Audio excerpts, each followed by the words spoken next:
If you've used the prescription drug Actos to treat your diabetes, there's been some recent news that may be of some concern to you. My name's Dan Burke, and I'm a lawyer at Parker Waichman in New York, and I'd like to tell you a little bit about some things that have been happening in the world concerning Actos. Actos is a part of a class of drugs known as TZDs. It also includes a drug called Avandia and a drug called Resolin, and they're used to treat type 2 diabetes in patients. Recently, earlier this month, a complaint that was brought by the federal government against the makers of Actos was unsealed. And this is based upon information that was gathered by the government from a person called a whistleblower. And a whistleblower is an employee or somebody related to a company who has information about the company, who brings it to the federal government to allow the federal government to make a determination as to whether or not they want to bring a suit against the company.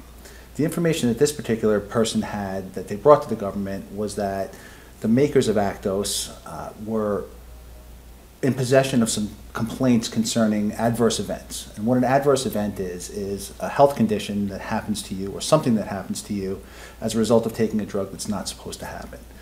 Specifically, concerning Actos, the complaints that were being made concerned congestive heart failure.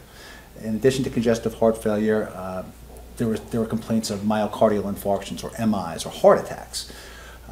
The allegations in the complaint brought by the government are that Actos, the makers of Actos, were receiving these complaints or these adverse event reports and were failing to report them to the federal government and to the FDA as they're required to do.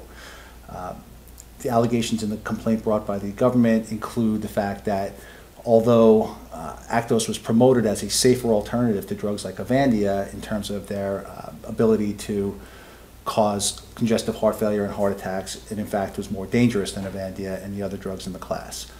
This news comes on the heels of reporting late last year, in June and in August of last year, when the makers of Actos were required to change their label to indicate that the drug, when used for more than 1 year at a time, may be associated with an increase in bladder cancer.